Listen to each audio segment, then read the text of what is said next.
ஸல்லல்லாஹு அலா முஹம்மது ஸல்லல்லாஹு அலைஹி வஸல்லம் ஸல்லல்லாஹு அலா முஹம்மது ஸல்லல்லாஹு அலைஹி வஸல்லம் ஸல்லல்லாஹு அலா முஹம்மது யா ரப்பி ஸல்லி அலைஹி வஸல்லம். அஸ்ஸலாமு அலைக்கும் வரஹ்மத்துல்லாஹி வபரகாத்துஹு. அல்ஹம்துலில்லாஹி ரப்பில் ஆலமீன் வல் ஆகிபத்து லில் முத்தகீன் வஸ்ஸலாத்து வஸ்ஸலாமு அலா ரசூலில் கரீம் அம்மா பஅத். ஃபகத் கால அல்லாஹு சுப்ஹானஹு வ தஆலா ஃபி கலாமில் கதீம் வல் ஃபுர்கானில் ஹமீத் பஅத அஊது பில்லாஹி மினஷ் ஷைத்தானிர் ரஜீம் பிஃضل பிஸ்மில்லாஹிர் ரஹ்மானிர் ரஹீம். قال الله تعالى إلا الذين آمنوا إن الإنسان لفي خسر إلا الذين آمنوا وعملوا الصالحات وتواصوا بالحق وتواصوا بالصبر. صدق الله العليم. وقال رسول الله صلى الله عليه وسلم صيام يوم عاشوراء يكفر السنة التي قبله أو قال كما عليه الصلاة والسلام. قالوا سبحانك لا علم لنا إلا ما علمتنا إنك أنت العليم الحكيم. எல்லா புகழும் அல்லாஹ் ஒருவனுக்கே உரித்தானது. நபிகள் நாயகம் ஸல்லல்லாஹு அலைஹி வஸல்லம் அவர்களின் மீதும் பரக்கத் பொருந்திய அவர்களின் குடும்பத்தார்கள் மீதும் அன்னாருடைய வாழ்க்கை வழிமுறைகளை பின்பற்றிய சத்திய சஹாபாக்கள் மற்றும் அனைத்து நல்லுள்ளங்கள் மீதும் அல்லாஹுவின் அன்பும் அருளும் என்றென்றும் வந்து சேரட்டுமாக என்று பிரார்த்தித்தவனாக எனது வார்த்தைகளை துவங்குகிறேன். அல்ஹம்துலில்லாஹ். கண்ணியத்திற்கும் மிகுந்த மரியாதை குறித்தான அல்லாஹ்வின் நென்மக்களே, இந்த வாரத்திற்கான சிந்தனை அனைத்திற்கும் தீர்வு வேண்டும் ஆஷுராவில் என்ற தலைப்பில் நல்ல சிந்தனைகளோடு நல்ல செய்திகளோடு முழு செய்தியும் எடுத்துரைக்க ரப்புல் ஆலமீன் எனக்கு தௌஃபீக் செய்வானாக. ஆமீன். அன்பார்ந்த அல்லாஹ் நல்லடியார்களே, வருடத்தினுடைய முதல் ஜும்மாவிலே நாம் வீற்றிருக்கிறோம். அல்ஹம்துலில்லாஹ். இந்த ஆண்டு முழுக்க இருக்கக்கூடிய அனைத்து ஜும்மாக்களையும் ஆஃபியத்தோடு அடைந்து கொள்ளக்கூடிய நசீர் அல்லாஹ் நம் எல்லோருக்கும் வழங்குவானாக. துவங்கப்பட்ட இந்த ஹிஜ்ரி 1448 இந்த ஆண்டினுடைய முதல் வாரம் ஜும்மாவினுடைய பரக்கத்தை கொண்டு அல்லாஹ் நம் வாழ்க்கையில் நடக்கக்கூடிய அனைத்து விதமான ஹைர்களை நம் எல்லோருக்கும் முழுமையாக வழங்குவானாக. நம்மை நோக்கி வரும் முசீபத்துக்களை விட்டு அல்லாஹ் நம்மை முழுமையாக பாதுகாப்பானாக என்ற நல்ல பிரார்த்தனைகளோடு வார்த்தைகளை ஆரம்பம் செய்கிறேன். மனிதனாக பிறந்த ஒவ்வொருவருக்கும் இந்த உலகத்திலே பிரச்சனைகள் உண்டு. அதே நேரத்திலே மனிதர்கள் சில பிரச்சனைகளுக்கு இந்த உலகத்திலே தீர்வை பெறுவதற்காக இந்த உலகத்திலே பல முயற்சிகள் எடுக்கிறார்கள். சில பிரச்சனைகளுக்கு தீர்வு இந்த உலகத்திலே கிடைத்து விடுகிறது. பல பிரச்சனைகளுக்கு இந்த உலகத்திலே அதற்கான தீர்வு கிடைப்பது கிடையாது. இரவும் பகலுமாக ஓடுகிறார்கள், ஆனால் பிரச்சனை ஓய்வதில்லை. பிரச்சனைக்கான முடிவு முற்றுப்புள்ளி வைக்க முடியவில்லை.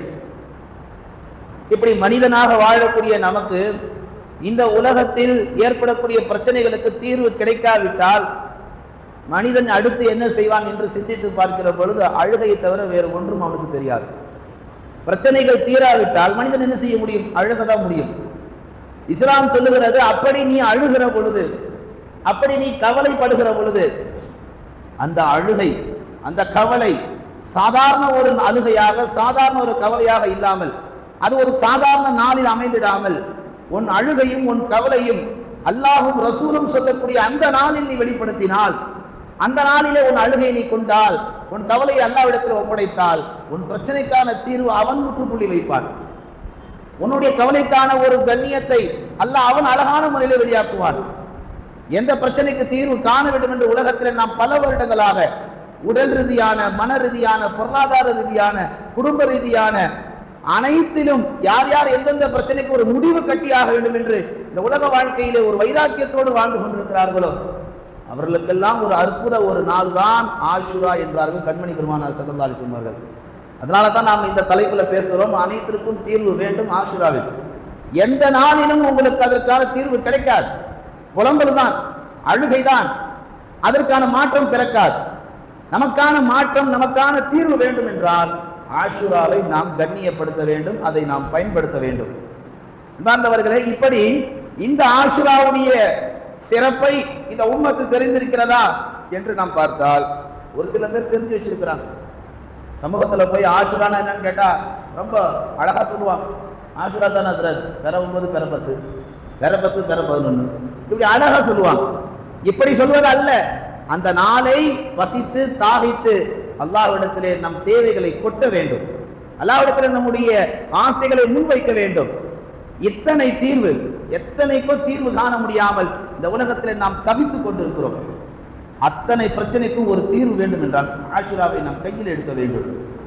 சில பிரச்சனைக்கு பணம் காசு கொடுத்து சரி செய்யலாம், சில பிரச்சனைக்கு ஆட்களை வைத்து சரி செய்யலாம், சில பிரச்சனைக்கு மருந்து மாத்திரைகளை வைத்து சரி செய்யலாம், சில பிரச்சனைக்கு ஏதாவது குர்ஆன் வசனங்களை வைத்து ஓதி அதை மாற்று வழி பண்ணலாம். இது எதுவுமே சாத்தியப்படாது, எதுவுமே செயல்படுத்த முடியாது.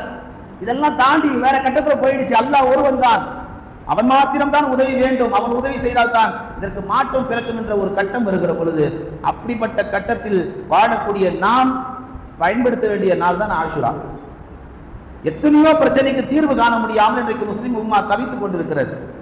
அல்லாஹ்வும் ரசூலும் சொன்னார்கள், சியாமு யௌமு ஆஷுரா, ஆஷுராவுடைய தினத்தில் நீங்கள் நோன்பை கடைபிடிங்கள் நாங்கள் நபிகள் நாயகம். அடுத்து சொன்னாங்க, அல்லாஹ்வும் ரசூலும் சொல்லுகிறார்கள், உங்கள் வாழ்க்கையில் உள்ள அனைத்து பிரச்சனைக்கும் ஒரே ஒரு தீர்வு வேண்டும் என்று ஆசைப்படுகிறீர்களா? அல்லாஹ் ஒரே ஒரு வார்த்தையை சொல்றான், ஆஷுராவை கட்டியமாக பிடித்துக் கொள்ளுங்கள். நமக்கு முன்னால் பல சோதனைகள் இருக்கிறது. இந்த உலகத்துல எத்தனையோ உம்மத்து வந்திருக்கிறாங்க, எத்தனையோ நபிமார்கள் வந்திருக்கிறாங்க. யாருமே சோதனையை சந்திக்காம இந்த உலகத்தை விட்டு போகல. பல நபிமார்கள் பல சோதனைக்கு உட்படுத்தப்பட்டார்கள், பல சமூகத்தார்கள் பல பிரச்சனைகளுக்கு ஆளாக்கப்பட்டார்கள். அல்லாஹ் குர்ஆன்ல பேசுவான், நான் உங்களை ஒரு ஆற்றை கொண்டு சோதிப்பேன் என்று அல்லாஹ் பேசுகிறான். அந்த ஆற்றை நீங்கள் கடக்கிற பொழுது நான் சொல்வதை மாத்திரமே நீங்கள் கடைபிடிக்க வேண்டும். ஒரு சிரங்கை அளவு மாத்திரம்தான் நீங்கள் தண்ணீர் பருக வேண்டும். ஒரு சிரங்கைக்கு அளவுக்கு அதிகமாக நீங்கள் தண்ணீர் பருகினால் அது கூட என் கட்டளைக்கு நீங்கள் மாறு செய்தது என்பதாக அல்லாஹ் குர்ஆனில் பேசுகிறான். நீங்க நல்லா கவனிங்க, ஒரு ஆற்றை கடக்கும் பொழுது தண்ணீர் தாகம் ஏற்பட்டால் தண்ணீர் எவ்வளவு வேணாலும் குடிக்கலாம். அதுல என்ன ஃபர்ல் இருக்கு, அதுல என்ன விதிவிலக்கு இருக்கு, என்ன அதுல ஷர்த்துகள் நிபந்தனைகள் இருக்கு? அல்லாஹ் அப்படி ஒரு நிபந்தனை ஒரு காலத்துல ஒரு மக்களுக்கு தந்தான். ஒரு சிறங்கைன்னா ஒரு சிறங்கையால தான் தண்ணி குடிக்கணும். தண்ணி நிறைய ஆத்து மேல தண்ணி நிறைய ஓடுதுன்றதுக்காக வேண்டி வாரி வாரி தண்ணி குடிச்சிட்டீங்கன்னா உங்களால அடுத்து போர் செய்ய முடியாதுன்றான் அல்லாஹ். அல்லாஹ் சொல்ல வருவதில் ஒரு நுணுக்கம் இருக்கு. எதற்காக சொல்லப்படுது சொன்னால், இதற்கு முன்னாடி வாழ்ந்த சமூகத்தார்கள் பல பிரச்சனைக்கு ஆளாக்கப்பட்டார்கள், பல இன்னலுக்கு ஆளாக்கப்பட்டார்கள். அத்தனை பிரச்சனைக்கும் அத்தனை இன்னல்களுக்கும் அந்த சமூகத்தார்கள் ஒரு முடிவை பெற்றார்கள் என்றால், ஒரு தீர்வுக்கு அந்த பிரச்சனை கொண்டு வரப்பட்டது என்றால் அது ஆஷுராவுடைய தினம் என்பதாக குறிப்பிடுகிறார்கள். நாம் இன்றைக்கு அடைந்து இருக்கக்கூடிய பிரச்சனைகள் எல்லாம் ஒரு பிரச்சனையே கிடையாது.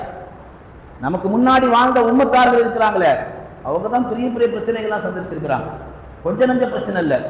அல்லான்னு பப்ளிக்கா சொல்ல முடியாது, சொன்னா சுடு மணல்ல போட்டு சித்திரவதை பண்ணுவான்.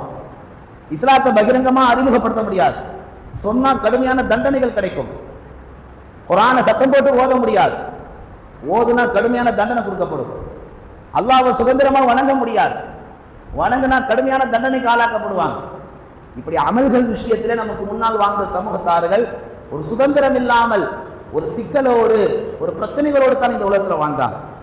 அது அத்தனைக்கும் தீர்வு அல்லாஹ் தர வேண்டும் என்று ஆசைப்பட்டதில் அல்லாஹ் எடுத்த முடிவுதான் ஆஷுரா என்ற ஒரு நாளை அல்லாஹ் கண்ணியப்படுத்துகிறான். சரி, இந்த ஆஷுராவை அல்லாஹ் எதற்காக கண்ணியப்படுத்துகிறான், ஏன் ஆஷுரா அல்லாஹ் மையப்படுத்துகிறான் என்று நாம் அதில் ஆய்வு செய்தால், நபிகள் பெருமானார் ஸல்லல்லாஹு அலைஹி வஸல்லம் அவர்கள் மக்காவிலிருந்து மதீனாவுக்கு போனார்கள். மதீனாவுக்குள் நுழைகிற பொழுது யூதர்கள் எல்லாம் சந்தோஷத்திலே மகிழ்ச்சியிலே துள்ளிக் கொண்டு குதித்துக் கொண்டிருந்தார்கள். ஸல்லல்லாஹு அலைஹி வஸல்லம் கேட்டார்கள், இவ்வளவு சந்தோஷமா இருக்கிறீங்க, என்ன காரணம்? யூதர்கள் சொன்னார்கள், எங்கள் நபி மூசா ஃபிரௌனிடத்துல வென்ற நாள் இந்த நாள், அல்லாஹ்வுடைய உதவி அல்லாஹ்வுடைய வெற்றி இந்த சமூகத்திற்கு கிடைத்த நாள் இந்த துல்ஹஜ், அதாவது முஹர்ரம் மாதம் பிறை 10 அன்று இன்றைக்கு தான் அல்லாஹ் அந்த வெற்றியை தந்தான். அல்லாஹ் எங்கள் நபிக்கு தந்த இந்த நாளை நாங்கள் மகிழ்ச்சிகரமாக கொண்டாடுகிறோம், நோன்பு வைத்து கொண்டாடுகிறோம் என்று மூசா அலைஹிஸ்ஸலாமுடைய கூட்டத்தார்கள் பெருமானாரிடத்தில் சொன்னபோது ரசூல் ஸல்லல்லாஹு அலைஹி வஸல்லம் சொன்னார்கள், அப்படி என்றால் உங்களை விட உங்கள் நபி மூசாவுக்கு அதிக நெருக்கமானவர்கள் நாங்கள் என்றார்கள் நபிகள் நாயகம் ஸல்லல்லாஹு அலைஹி வஸல்லம். எனவே சொன்னார்கள், மூமின்களே, முஸ்லிம்களே, என் உம்மத்தார்களே, நான் சொல்லுகிறேன், இன்ஷா அல்லாஹ் அடுத்த ஆண்டு நான் ஹயாத்தாக இருந்தால் முஹர்ரம் மாதத்தினுடைய பிறை 9ஆம் நாளையும் முஹர்ரம் மாதத்தினுடைய பிறை 10ஆம் நாளையும் 2 நாள் சேர்த்து நோன்பு வையுங்கள். அப்படி 2 நாள் யார் நோன்பு வைப்பார்களோ அவர்களுடைய கடந்த கால ஒரு வருடத்துடைய பாவங்கள் மன்னிக்கப்படும் என்றார்கள் நபிகள் பெருமானார் ஸல்லல்லாஹு அலைஹி வஸல்லம். நான் பல வாட்டி சொல்லியிருக்கிறேன், அடுத்த ஆண்டு ஹயாத்தா இருந்தன்னு சொன்ன நபிகள் நாயகத்திற்கே ஆஷுராவுடைய பிறை 9 அந்த நோன்பு அவர்களுக்கு பாக்கியம் இல்லை. இந்த உம்மத்துக்கு அறிமுகப்படுத்தினவங்க. ஆஷுராவுடைய 9 வச்சிங்கன்னா, ஒரு நாள் முன்னாடி வச்சிங்கன்னா, யூதர்களுக்கு மாற்றம் செஞ்சீங்கன்னா ஒரு வருடத்துடைய பாவம் மன்னிக்கப்படும் என்ற சுப செய்தியை இந்த உம்மத்திற்கு சொன்ன நபிகள் நாயகத்திற்கு அடுத்த வருஷம் நோன்பு வைக்கிற கொடுப்பேன்னு அல்லாஹ் தரல. அவங்க அல்லாஹ் மௌத்தாக்கிட்டான். அப்ப அல்லாஹ் இந்த உம்மத்திற்கு நபியை கொண்டு ஒரு அற்புத செய்தியை சொல்லியிருக்கிறான். பிறை 9லும் 10லும் நீங்கள் நோன்பு நோற்றால், அல்லது பிறை 10லும் 11லும் நோன்பு நோற்றால் உங்கள் கடந்த கால பாவங்கள் மன்னிக்கப்படும். எனவே பிறை 10ல மாத்திரம் நோன்பு வைக்காதீர்கள், அது யூதர்களுக்கு ஒப்பாகிவிடும் என்று பெருமானார் ஸல்லல்லாஹு அலைஹி வஸல்லம் சொல்வதனுடைய நிகழ்வின் பின்னணியில் தான் அல்லாஹ் இந்த ஆஷுராவை எல்லா நிகழ்வுகளுக்கும் மையமாக எடுத்து பேசுகிறான் என்பதாக வரலாற்று ஆசிரியர்கள் குறிப்பிடுவார்கள். இந்த உம்மத்தில் நமக்கான பிரச்சனைக்கு தீர்வு கிடைக்காத காரணம் என்ன தெரியுமா? மனிதன் வாழ்க்கையில ஏராளமான பாவங்கள் கிடக்கு. ஊறப்பட்ட பாவம் மூட்டை மூட்டையா இருக்கு. இந்த பாவங்கள் எப்பொழுது மனித வாழ்க்கையிலே தேங்கி இருக்குதோ, இந்த பாவங்கள் இவனை விட்டு அழிக்கப்பட்டால், இவனை விட்டு அந்த பாவங்கள் இல்லாமல் ஆக்கப்பட்டால் இவன் தூய்மையானவனாக மாறிவிடுகிறான். எப்ப இவன் தூய்மையானவனாக மாறிவிடுகிறானோ இவன் உள்ளத்தில் அல்லாஹ் குடியேறுகிறான். இவனுடைய தீன் தூய்மையாக்கப்படுகிறது. இவன் நன்மைகளை மாத்திரமே தொடர்ந்து செய்கிறான். எனவே இவன் வாழ்நாளில் பாவம் இல்லாதவனாக இவன் வாழக்கூடிய தருணங்களில் இவனுக்கான எந்த பிரச்சனைகள் வந்தாலும் அல்லாஹ் அதற்கு அவன் இறங்கி தீர்வு காணுவான் என்றார்கள் கண்மணி நாயகம் ஸல்லல்லாஹு அலைஹி வஸல்லம். இன்னைக்கு நம்மள நிறைய பேர் எல்லா அமல் செய்யறோம், ஆனா பிரச்சனைக்கான தீர்வு நம்மளால பெற முடியல. கடன்ல மாட்டிட்டு இருக்கிறோம், குடும்பத்துல பிரச்சனையில மாட்டிட்டு இருக்கிறோம். எல்லாத்துலயும் ஒவ்வொரு குடும்பமும் இடியாப்பம் சிக்கலை போன்று ஒவ்வொரு குடும்பமும் ஒவ்வொரு பிரச்சனையில மாட்டிட்டு இருக்கிறாங்க. ஒவ்வொருவரும் அவரவர் வயதுக்கு தக்கவாறு பிரச்சனைகளை சிக்கிட்டு இருக்கிறாங்க. இந்த அத்தனை பிரச்சனைக்கும் ஒரு முடிவு, ஒரு தீர்வு வேண்டும் என்றால் உலகத்துல 365 நாள்ல ஒரு நாள் ஆஷுரா. அந்த நாளை இந்த உம்மத்து கண்ணியப்படுத்த வேண்டும் என்று அல்லாஹ் சொல்லுகிறான். எனவே அந்த ஆஷுரா சியாமுயோம் ஆஷுரா, ஆஷுராவுடைய நாளில் நீங்கள் நோன்பு நோற்றால் பெருமானார் சொன்னார்கள், யுகஃபிரு ஸனத்தல்லதி கப்லா, உங்களுடைய ஒரு வருடத்தினுடைய பாவங்கள் அத்தனையும் அல்லாஹ் தஆலா, சிறு பாவங்கள் பெருபாவங்கள் அல்ல, சின்ன சின்ன பாவங்கள். சின்ன சின்ன பாவங்கள்னா என்ன? ஒரு கல்யாண வீட்டில் நமக்கு முன்னாடி ஒருத்தர் போறான் திமிரு பிடிச்சது அப்படி மனசுக்குள்ள, அல்லது ஒரு ஜமாத்து, நீங்க நினைச்சுக்காதீங்க அஜர்த்து இவ்வளவு தெளிவா சொல்லணும், ஒரு அஜர்த்து நினைச்சாலும் நினைச்சுக்காதீங்க. ஒரு உதாரணத்துக்கு சொல்லுகிறேன், ஒரு ஜமாத்துக்கு போவோம், காலங்காலமா இவங்க தான் கிடக்குறாங்க, வேற யாரும் ஜமாத்தே கிடையாது பாரு இந்த ஊர்ல, அப்படி மனசுக்குள்ள. அது நமக்கு தேவையில்லாத எண்ணங்கள், தேவையில்லாத சிந்தனைகள். நாம எதுக்கு போனோம்? மாப்பிள்ளை பெண்ணை வாழ்க்கை போனோம், அந்த நீயத்தோட தான் உட்காரணும். வேற எதையும் நாம் மனதில் போட்டு குழப்பிக்கொண்டு மனதளவிலும் கூட சின்ன சின்ன தீய எண்ணங்களை நாம் கொண்டு வந்தால் அதை கூட நபிகள் பெருமானார் பாவம் என்று சொன்னார்கள். பாவத்திலே பெரிய பாவம் உள்ளத்தால் எண்ணுவது என்றார்கள் கண்மணி நாயகம். வெளிப்படுத்துறதல்ல, உள்ளத்துல நினைக்கிறது. வெளியில சொன்னாதான பிரச்சனை, உள்ளுக்குள்ள என்ன வேணா திட்டலாமே, என்ன வேணாலும் நினைக்கலாமே, எப்படி வேணாலும் நினைச்சுக்கலாமே, யாருக்கு தெரிய போகுது? அதனாலதான் அல்லாஹ் குர்ஆன்ல ஆயத்தை இறக்குனா, உள்ளத்தால் எண்ணக்கூடிய பாவங்களில் ஆக பெரிய பாவம் எண்ணங்களில் உதிக்கக்கூடிய பாவம். இப்படி 1000 மடங்கு பாவத்தோடு வாழக்கூடிய நமக்கு ஒரு தீர்வு வேண்டும் என்று சொன்னால் ரசூல் ஸல்லல்லாஹு அலைஹி வஸல்லம் சொன்னதை போன்று ஆஷுராவுடைய நாளை நாம் கண்ணியப்படுத்த வேண்டும். அது ஒரு வருடத்துடைய பாவங்கள் மன்னிக்கப்படும் என்றால் கண்மணி நாயகம் ஸல்லல்லாஹு அலைஹி வஸல்லம் அல்லாஹ் குர்ஆன்ல பேசுவான், இன்னல் இன்சான லஃபீ ஹுஸ்ர், நிச்சயமாக மனிதன் நஷ்டத்திலே இருக்கிறான் என்று அல்லாஹ் பேசுறான். என்ன நஷ்டத்தில் இருக்கிறான் மனிதன் என்று ஆழமாக பார்க்கிற பொழுது ஃபுகஹாக்கள், விரிவுரையாளர்கள் சொல்லுவார்கள், மனிதன் 3 விதமான நஷ்டத்தில் இருக்கிறான். ஒன்று ஆலமே துனியா, இந்த உலகத்துல பெரிய நஷ்டத்துல வாழ்ந்துருக்கிறான். 2வது ஆலமே பர்ஸக், மன்னரை வாழ்க்கை, கொண்டு போய் வச்சதுக்கு பின்னாடி மறுமை ஸ்டார்ட் ஆகிற வரைக்கும் அங்க ஏற்படுற அத்தனை பிரச்சனையும் நம்ம சமாளிச்சு ஆகணும். 3வது ஆலமே ஆஃபிரா, மறுமையுடைய வாழ்க்கை. இந்த 3 நிலைகளிலும் இந்த மனிதன் கடந்து விட்டால், வென்று விட்டால் இவன் தான் முஃப்லிஹூன் என்றார்கள் கண்மணி நாயகம். இன்னல் இன்சான லஃபீ ஹுஸ்ர், நிச்சயமாக மனிதன் நஷ்டத்தில் இருக்கிறான் என்று அல்லாஹ் சூரா அஸ்ர்ல பேசுகிற பொழுது அல்லாஹ் என்ன சொல்வான்? நல்ல அமல் செய்து ஒருவருக்கொருவர் ஹக்கை எடுத்து சொல்லி ஒருவருக்கொருவர் பொறுமையை மேற்கொண்டு யார் வாழ்கிறார்களோ இத்தகையவர்களை தவிர பாக்கி அத்தனை பேரும் நஷ்டத்தில் இருக்கிறாங்க. இதுல முதல் செய்தி நம்பிக்கை கொண்டு நல்ல அமல். இப்போ ஆஷுராவுடைய தினத்துல நம்பிக்கை வேணும். என் பாவங்கள் அல்லாஹ் மன்னிப்பான், என் பிரச்சனைக்கு அல்லாஹ் தீர்வு கொடுப்பான், நான் துவா கேட்டால் அல்லாஹ் கபூல் செய்வான், என் நோன்பை கொண்டு அல்லாஹ் என் வாழ்க்கை தரத்தை உயர்த்துவான் என்ற நல்ல நம்பிக்கையோடு நல்ல எண்ணங்களோடு அந்த ஆஷுராவை நாம் கடத்தினால் பெருமானார் சொன்னார்கள், ஒரு வருடத்தின் பாவங்கள் மன்னிக்கப்படுவது மாத்திரமல்ல, அனைத்து பிரச்சனைக்கும் அந்த ஆஷுராவோட அல்லாஹ் ஒரு தீர்வை தந்து விடுவான்.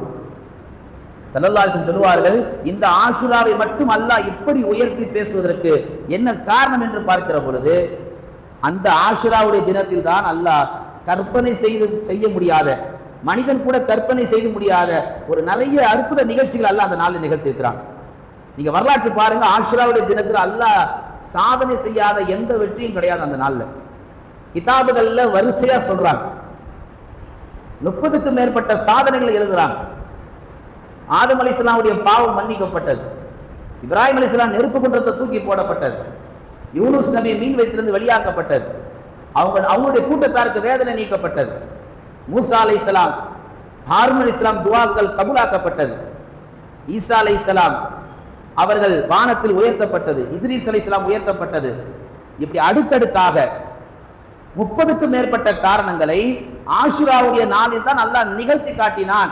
அந்த நாளில் தான் அல்லாஹ் வெற்றி வாகை சூடினான். எனவே அந்த நாளில் அல்லாஹ் முக்கியத்துவம் தருவதற்கு ஒரே காரணம், மூசா நபிக்கு தந்த வெற்றியை வேதம் கொடுக்கப்பட்ட யூதர்கள் கொண்டாடுவதற்கு முனிவார்கள் என்றால், உண்மையிலேயே வேதம் கொடுக்கப்பட்டு அந்த வேதத்தின்படி வாழக்கூடிய முஸ்லிம் சமூகம் அந்த நாளை கண்டிப்பாக கண்ணியப்படுத்தப்பட வேண்டும். அந்த நாளில் ஏராளமான வெற்றி அல்லாஹ் நிகழ்த்தியின் காரணத்தினால் அந்த நாளை இந்த உம்மத்து தவற விட்டுவிட வேண்டாம் என்று அல்லாஹ்வுடைய ரசூல் சொல்லுகிறார்கள். ஆஷுரால ஒரு முக்கியமான நேரம் இருக்குன்னாங்க ரசூலுல்லாஹ். அந்த நேரத்தை இந்த உம்மத்து தவற விட்டுறக்கூடாது.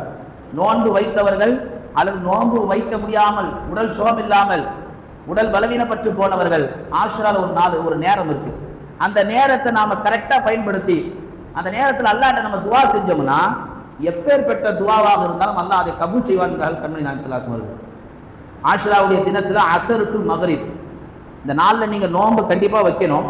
நோன்பு வைக்க உடம்பு ஒத்துழைப்பு தரலனாலும் கூட அஸர் டு மக்ரிப் எங்க இருந்தாலும் தயவு செய்து, அது அலுவலகமோ அல்லது எந்த தொழில நீங்க இருந்தாலும் சரி, ஒரு மணி நேரம் அல்லாஹ்வுக்காண்டி ஒத்தி வச்சுட்டு அந்த 1 மணி நேரம் திக்ர்ல உட்கார்ந்து அந்த 1 மணி நேரம் உங்க வாழ்க்கையில என்ன பிரச்சனை இருக்கோ அது அத்தனையும் டீட்டெயிலா அல்லாஹ்ட்ட பட்டியல் போடுது. முதல் உடல் சார்ந்த பிரச்சனை, குடும்ப சார்ந்த பிரச்சனை, பொருளாதார பிரச்சனை, வியாபார பிரச்சனை, கடன் பிரச்சனை, என்னென்னலாம் உங்களுக்கு வாழ்க்கையில நிம்மதி இல்லாம இருக்கோ அது அத்தனையும் அந்த அஸர் டு மக்ரிப் அல்லாஹ்ட்ட ஒண்ணா சொல்லுங்க. ஒண்ணா ரப்பே ரப்பே என்று ஒவ்வொன்றாக அல்லாஹ்வை ரப்பே ரப்பே என்று அழைத்து நீங்கள் சொல்லி அந்த சூரியன் அந்த நாள் ஆஷுராவுடைய 10 சூரியன் மறைவிற்குள் உங்கள் பிரச்சனைகள் ஒவ்வொன்னா சொல்லி இது எல்லாத்துக்கும் ஒரு தீர்வு கொடு என்று நீங்கள் கேட்டுவிட்டால், ரசூல் ஸல்லல்லாஹு அலைஹி வஸல்லம் சொன்னார்கள், அல்லாஹ் அந்த துஆவுக்கான மாற்றம் செய்வது கிடையாது. ஏன்னா அன்னைக்கு என்ன நடக்குதுன்னு கேட்டீங்கன்னா, 80,000 70,000 திரைகள் முழுவதுமாக அகற்றப்பட்டிருக்கு. அந்த நாளில் என் அடியான் எதை கேட்டாலும் அவனுக்கு நான் தர தயாராக இருக்கிறேன் என்றார்கள் கண்மணி நாயகம் ஸல்லல்லாஹு அலைஹி வஸல்லம் சொல்லி காட்டுவார்கள். ஒரு ஆஷுராவுடைய தினத்தில் ரசூல் ஸல்லல்லாஹு அலைஹி வஸல்லம் என்ன செய்தார்கள், சில சஹாபாக்களை கிராமங்களுக்கு அனுப்பினாங்க. அனுப்புகிற பொழுது சொல்லி அனுப்பினாங்க, இன்னைக்கு யாராவது நோன்பு காலையில நோன்பாளிகளா இருந்தாங்கன்னா அவங்களை இன்னைக்கு சாயங்காலம் வரைக்கும் தொடர்ந்து நோன்பு வைக்க சொல்லுங்க. இன்னைக்கு யாராவது ஆஷுராவுடைய தினத்துல 10ல நோன்பு வைக்காம எப்பவும் போல எந்திரிச்சிட்டாங்கன்னா மீதி இருக்கிற நேரத்தில் அவங்களை நோன்பு கடைபிடிக்க சொல்லுங்க. பொதுவாக நோன்பு எப்படி வைக்கணும், சஹர் செஞ்சுட்டு தான் நோன்பு வைக்கணும், அதுக்கு பேர் தான் நோன்பு. அப்படியே பட்டினியா கிடக்கிறது இல்லை, அல்லாஹ் அப்படி வைக்க சொல்லல. ஆனா ரசூலுல்லாஹ் இந்த நோன்புக்கு என்ன முக்கியத்துவம் தர்றாங்க, காலையில பொழுது விடியும் பொழுது அவருக்கு ஆஷுரானே தெரியாது, எல்லா நாளும் போல அந்த நாள்ல அவர் விடிச்சிட்டார். அவருக்கு ஞாபகப்படுத்துங்க, இன்னைக்கு ஆஷுரா, இன்னைக்கு நீ பட்டினியாவே கடை, எதுவும் சாப்பிடாது, இன்னைக்கு அல்லாஹ்வுக்காக வேண்டி ஒரு உணவெல்லாம் துண்டிச்சிரு. ஏன்னா இந்த நோன்புல அல்லாஹ் தஆலா அவ்வளவு முக்கியத்துவம் தந்திருக்கிறான். அப்ப ரசூல் ஸல்லல்லாஹு அலைஹி வஸல்லம் சொல்லுகிறார்கள், சஹாபாக்கள் இடத்துல யாராவது கிராமங்களுக்கு செல்கிற பொழுது அங்கு உள்ளவர்கள் நோன்பாளிகளாக இருந்தால் தொடர்ந்து நோன்பை கடைபிடிக்க சொல்லுங்க, அவங்க நோன்பாளிகளா இல்லைன்னா அவங்க எதுவுமே சாப்பிட வேணாம்னு சொல்லுங்க. சொல்லிட்டு ரசூல் ஸல்லல்லாஹு அலைஹி வஸல்லம் சொல்லுகிறார்கள், ஏன் இந்த நோன்புக்கு இவ்வளவு முக்கியத்துவம் தரேன்னா, ரமலான் நோன்பு கடமையாவதற்கு முன்னால் அல்லாஹ் ஆஷுராவை தான் இந்த உலகத்திலே முக்கிய நோன்பாக வைத்திருந்தான். எல்லா நபிமார்களும் வச்சாங்க, எல்லா கூட்டத்தார்களும் வச்சாங்க. ரமலான் நோன்பு நாம தானே வச்சிருக்கிறோம், நமக்கு முன்னாடி உள்ள கூட்டங்கள் வைத்தாங்க. ஆனால் ஆஷுரா உலகத்தில் வந்து அத்துணை சமுதாய மக்களும் வைத்தாங்க. ஆஷுரா ரமலானுடைய நோன்புக்கு முந்தைய கடமையாக்கப்பட்ட ஒரு நோன்பு தான். அந்த ஒரு நோன்பு 1 மாத கால நோன்பை விட சிறப்பு வாய்ந்ததாக உயர்ந்ததாக இருக்குதுன்னா அப்படிப்பட்ட நோன்பு தான் இன்ஷா அல்லாஹ் நம்மை நோக்கி எதிர்நோக்கி வந்து கொண்டிருக்கிறது. அந்த நாளை இந்த உம்மத்து என்றும் போல் வளமையாக 3 வேளை சாப்பிட்டு விட்டு அன்றைக்கும் அந்த நோன்பை பொதுபோக்காக கடத்தி விட்டார் என்று சொன்னால் இந்த உம்மத்து மாட்டியிருக்கக்கூடிய அத்தனை பிரச்சனைக்கும் காலங்காலமாக அதே பிரச்சனை தொடர்ந்து நீடிப்பார்கள். ஒரு தீர்வு என்பது கிடைக்காது. நம்ம தலைப்பில் ஆரம்பத்தில் கவனிக்கணும், அனைத்திற்கும் தீர்வு வேண்டும் ஆஷுராவில். அல்லாஹ்வுடைய ரசூல் தெளிவாக சொல்லிவிட்டார்கள், அந்த நாளில் அல்லாஹ் எதை கேட்டாலும் கொடுப்பதற்கு தயாராக இருக்கிறார். நிறைய பேருக்கு கல்யாணம் ஆகி குழந்தை இல்லாமல் இருக்கிறாங்க.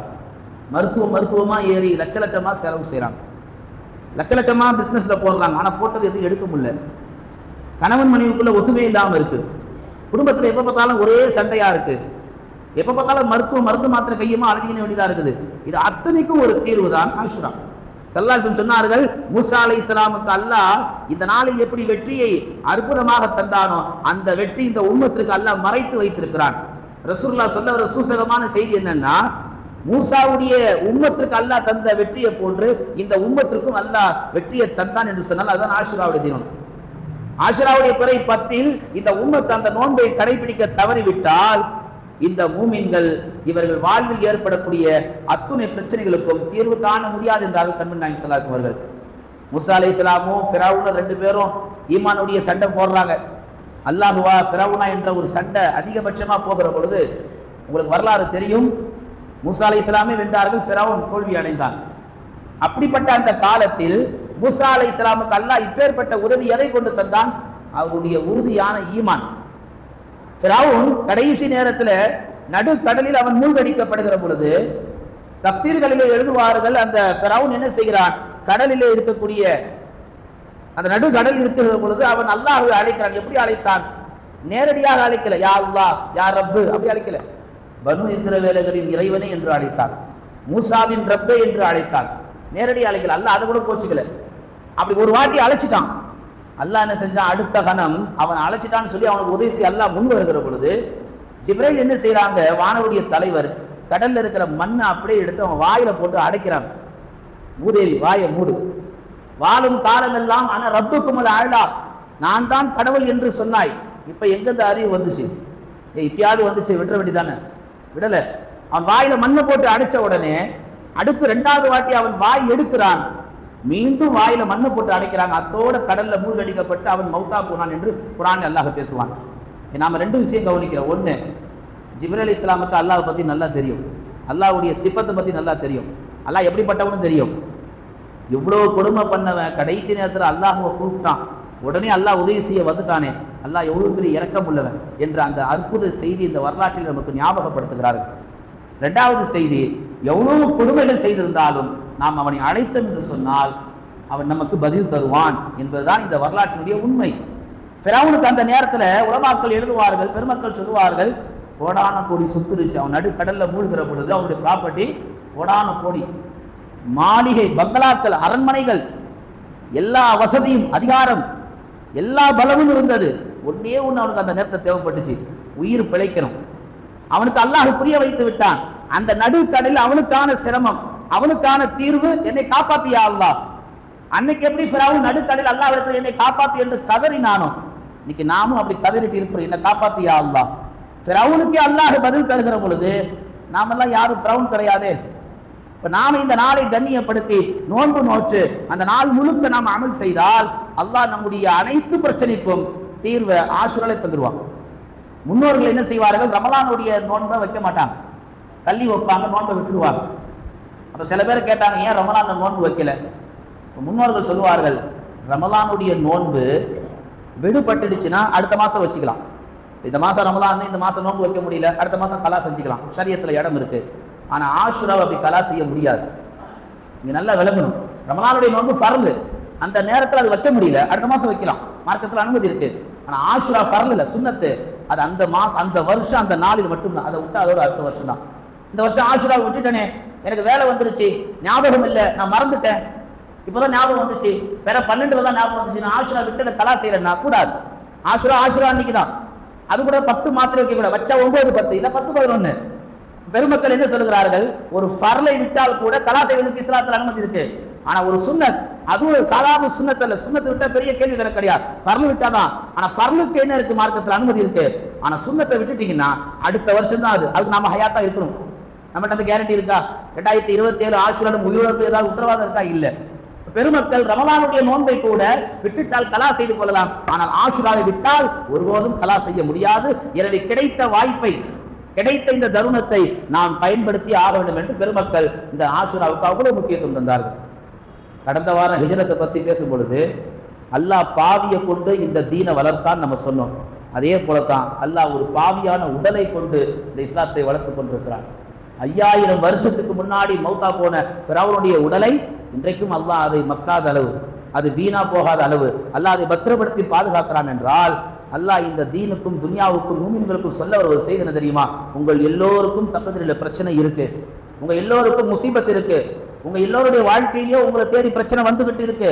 ஆனா எப்ப வரும் எப்படி வரும் தெரியாது, கண்டிப்பாக வரும். அப்படி வருகிறது இந்த நாளை நீங்கள் பயன்படுத்தி இந்த நாளில் யா அல்லாஹ் என் வாழ்நாள் முழுக்க இருக்கும் அத்தனை பிரச்சனைக்கும் உன்னிடத்திலே நான் தீர்வு காணுகிறேன் என்று துஆவை முன்வைத்தால் நமக்கு வரக்கூடிய முசீபத்துகளை அல்லாஹ் தஆலா அகற்றி விடுவான். நம்மள நிறைய பேர் கவனிக்கிறது உண்டு, இந்த ஆள் என்ன ஆஸ்பத்திரிக்கே போக மாட்டேங்கிறான், இந்த ஆள் என்ன எந்த பிரச்சனையும் மாட்டவே மாட்டேங்கிறான், இவன் மட்டும் எப்படி நிம்மதியா இருக்கிறான், இவனுக்கு எந்த தலைவலியும் இல்லையே, இவனும் ஜாலியாக தான் இருக்கிறான் பொண்டாட்டி பிள்ளைங்களோட, ஆனால் இவன் ஏற்று விட்டுக்கார எல்லா பிரச்சனையும் மாற்றானே என்று பார்த்தால், அந்த எந்த பிரச்சனையும் சிக்காத அந்த மனிதர் ஒவ்வொரு ஆண்டும் ஆஷுராவை பயன்படுத்துகிறார்.